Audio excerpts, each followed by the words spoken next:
Good morning friends, GST platform के YouTube channel में आप सभी का स्वागत है। जी हाँ फ्रेंड्स, 1 अक्टूबर 2022 ऑनवर्ड्स यानी कि with effect from today GST के अंदर काफी सारे चेंजेस जो हैं वो लागू कर दिए गए हैं। जुड़े रहिएगा इस वीडियो के एंड तक ताकि आपको भी इन चेंजेस के बारे में अच्छे से समझ आ सके और आप अपनी गलती जो है वो ना दोहराएं। सबसे पहले 1 अक्टूबर 2022 से जो आप जीएसटी के अंदर इनवॉइस बनाते हैं या टैक्स इनवॉइस, क्रेडिट नोट या डेबिट नोट, तीनों में से कोई भी डॉक्यूमेंट आप इशू करते हैं और आपका टर्नओवर फाइनेंशियल ईयर 17-18 से लेके फाइनेंशियल ईयर 21-22 के पीरियड में इन पर्टिकुलर टैक्स पीरियड्स के अंदर किसी भी एक साल में 10 करोड़ रुपए से ऊपर अगर चला गया था तो आपको विद इफेक्ट फ्रॉम 1 अक्टूबर 2022 जो है B2B इनवॉइसेस के लिए electronically tax invoice, credit note या डेबिट नोट इशू करना मैंडेटरी है। अगर आप करंट फाइनेंशियल ईयर यानी कि 22-23 में थ्रेशहोल्ड ऑफ 10 करोड़ को क्रॉस करते हैं तो आपके लिए 1 अक्टूबर की डेट एप्लीकेबल नहीं होगी। 1 अप्रैल से आपको इलेक्ट्रॉनिक इनवॉइस जो है वो जनरेट करना पड़ेगा। तो सबसे पहला चेंज, इलेक्ट्रॉनिकली जनरेटेड इनवॉइसेस और उसके रिलेटेड जो टैक्स पेयर्स हैं उसके लिए आपको समझना है।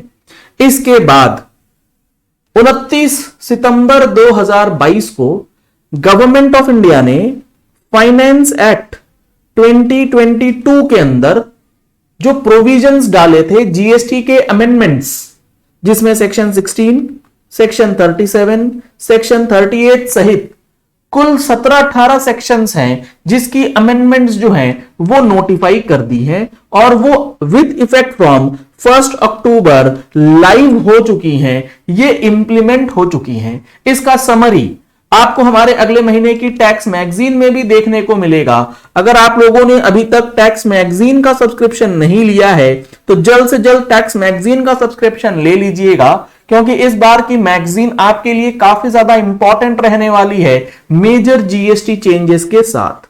इसके अंदर जो हमारे सेक्शंस अमेंड हुए हैं उसकी जानकारी भी हम लोग प्रयास करेंगे इस बार इनकॉर्पोरेट करें। अब जो ये प्रोविजंस चेंज हुए हैं उसमें क्या चेंज हुआ है? एक तो चेंज हुआ है सेक्शन 16 सबसेक्शन 4 के अंदर जो डेट दिया गया है फाइनेंशियल ईयर 21-22 से रिलेटेड इनपुट टैक्स क्रेडिट को जो क्लेम करना है उसकी डेट एक्सटेंड हो चुकी है 30 नवंबर तक। सिमिलरली सेक्शन 37, सेक्शन 39 और सेक्शन 34, ये 4 सेक्शंस हैं जिसमें सितंबर की रिटर्न की ड्यू डेट या फिर सितंबर की एक्चुअल रिटर्न फाइलिंग से बात होती थी।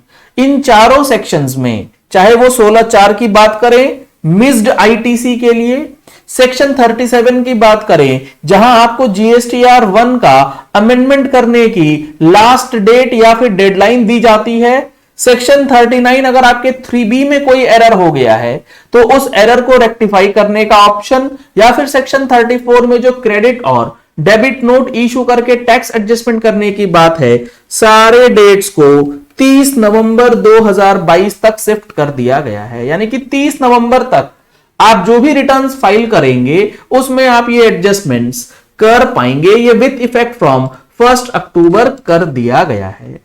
इसके बाद सेक्शन 39 में एक और चेंज जो 1 अक्टूबर से आपके लिए कर दिया गया है वो ये है कि अब आपको जीएसटीआर 3B की रिटर्न फाइल करने से पहले जीएसटीआर 1 की रिटर्न फाइल करना है। कई लोगों को यह चीज समझ ही नहीं आ रही कि इसका क्या मतलब है। तो यहां मैं आपको बता दूं, अभी तक जो नियम था वो ये था कि आप जीएसटीआर 3B नहीं फाइल कर सकते अगर आपने पिछले महीने की जीएसटीआर 1 को फाइल नहीं किया है।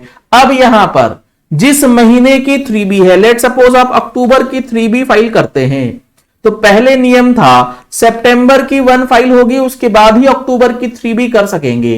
अब सितंबर की तो करनी ही करनी है, लेकिन अब आपको अक्टूबर की रिटर्न भी जीएसटीआर 1 के अंदर पहले फाइल करनी होगी, उसके बाद ही अक्टूबर का जीएसटीआर 3B जो है वो एक्टिव किया जाएगा। सीक्वेंशियल फाइलिंग का जो ऑप्शन है वो एक्टिवेट कर दिया गया है। ये चीजें लोगों को समझ ही नहीं आ रही हैं। लोग कमेंट कर देते हैं कि ये तो 1 साल पुराना है, 2 साल पुराना है। बिल्कुल पुराना नहीं है, ये लागू हुआ है आज से, और आपको ये इफेक्ट मालूम चल जाएगा अक्टूबर की रिटर्न के अंदर। अब जो अगला चेंज है वो है क्रेडिट से रिलेटेड, जो transitional credit 1 and transitional credit 2 से रिलेटेड है। अगर आपका जीएसटी से पुराना कोई क्रेडिट है, यानी कि वैट का, एक्साइज का, सर्विस टैक्स का, या फिर आपके एडिशनल सेंट्रल एक्साइज ड्यूटी का, इसके लिए भी विंडो जो है with effect from 1 October 2022 open किया जाना है। और 1 अक्टूबर 2022 से लेके 31 अक्टूबर 2022 तक आप अपने पुराने टैक्स क्रेडिट का बेनिफिट जीएसटी के अंदर ले सकते हैं ट्रैन 1 और ट्रैन 2 को फाइल करके। तो इसकी तैयारी भी आप कर सकते हैं और समय रहते इसकी फाइलिंग आपको कर लेनी है ताकि बेनिफिट ज्यादा से ज्यादा मिल सके। इसके बाद एक छोटी सी चीज इनकम टैक्स से रिलेटेड, जो टैक्स ऑडिट रिपोर्ट की डेट है ये एक्सटेंड कर दी गई है 7 अक्टूबर 2022 तक। तो अगर आपकी पेंडिंग है एक भी टैक्स ऑडिट रिपोर्ट्स, तो आप 7 अक्टूबर तक फाइल कर सकते हैं, जिसके अंदर क्लॉज 44 को जनरेट करने में अगर प्रॉब्लम आ रही है तो आप उसके लिए क्लॉज 44 का जो टूल है वो परचेज कर सकते हैं, जिसके थ्रू आप डायरेक्टली क्लॉज 44 की रिपोर्टिंग जो है वो जनरेट कर लेंगे। क्लॉज 44 की टूल परचेज करने के लिए भी आप दिए गए नंबर्स पे कॉल करके, व्हाट्सएप करके डिटेल्स ले सकते हैं। अब सबसे इंपॉर्टेंट सेक्शन 38 जो 1 अक्टूबर 2022 से लग चुका है, red with section 16 subsection 2 clause BA। Clause BA ये कहता है कि आपको इनपुट टैक्स क्रेडिट सेक्शन 16 में एलिजिबल तब माना जाएगा जब वो अदरवाइज सेक्शन 38 में रेस्ट्रिक्टेड नहीं है। और सेक्शन 38 के जो रिस्ट्रिक्शंस हैं वो बहुत ज्यादा इंस्ट्रिंजेंट हैं, काफी ज्यादा टफ प्रोविजंस जो हैं वो इंप्लीमेंट कर दिए गए हैं। जैसे सेक्शन 38 में ये लिखा गया है कि अगर आपने इनपुट टैक्स क्रेडिट किसी ऐसे इनवॉइस पे क्लेम करना है जो इनवॉइस इशू किया गया है न्यूली इशूड जीएसटी रजिस्ट्रेशन के बंदे से, यानी कि जो पर्सन न्यू जीएसटी रजिस्ट्रेशन लेता है और वो इनवॉइस इशू करता है, तो उस इनवॉइस के ऊपर आपको इनपुट टैक्स क्रेडिट सेक्शन 38 में रेस्ट्रिक्ट किया जाएगा। तो न्यू रजिस्ट्रेशंस वाले जब इनवॉइस इशू करेंगे तो कितने पीरियड तक ये रेस्ट्रिक्शन रहेगा, इसके लिए रूल्स अभी प्रेस्क्राइब होने पेंडिंग हैं। लेकिन ये चीजें एक्ट में अमेंड कर दी गई हैं कि न्यूली इशूड जीएसटी रजिस्ट्रेशन का आईटीसी नहीं मिलेगा, इसके लिए आपको तैयार रहना है।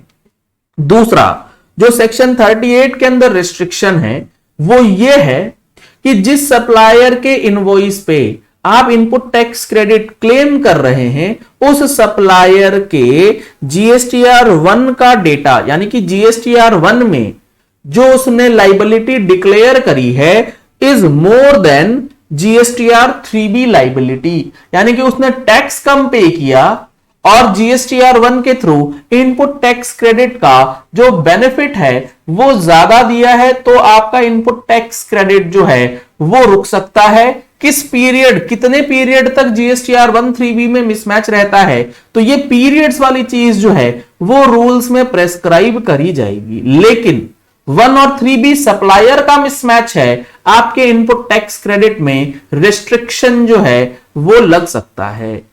अब तीसरा है कि आपके सप्लायर ने अपनी जीएसटीआर 3B के अंदर जो इनपुट टैक्स क्रेडिट क्लेम किया है वो input tax credit in excess of GSTR 2B claim कर लिया है, यानी कि उसके 2B में कुछ और आईटीसी आ रहा था, लेट सपोज 1000 रुपए का, और उसने अपनी 3B में क्लेम कर लिया है 2000 रुपए। तो इस सिचुएशन में भी उस सप्लायर के द्वारा इशू गया इनवॉइस, उसका इनपुट टैक्स क्रेडिट आपके लिए सेक्शन 38 में रेस्ट्रिक्टेड रहेगा। कितने पीरियड तक ये डिफॉल्ट चलेगा, उस टैक्स पीरियड की जानकारी रूल्स नोटिफाई होने के बाद आप लोगों को पता लगेंगी। इसके बाद जो 1 अक्टूबर से चीजें चेंज हुई हैं, अब यहां जीएसटी रजिस्ट्रेशन का जो कैंसलेशन है उसके लिए प्रेस्क्राइब कर दिए गए हैं पीरियड्स को रूल के अंदर।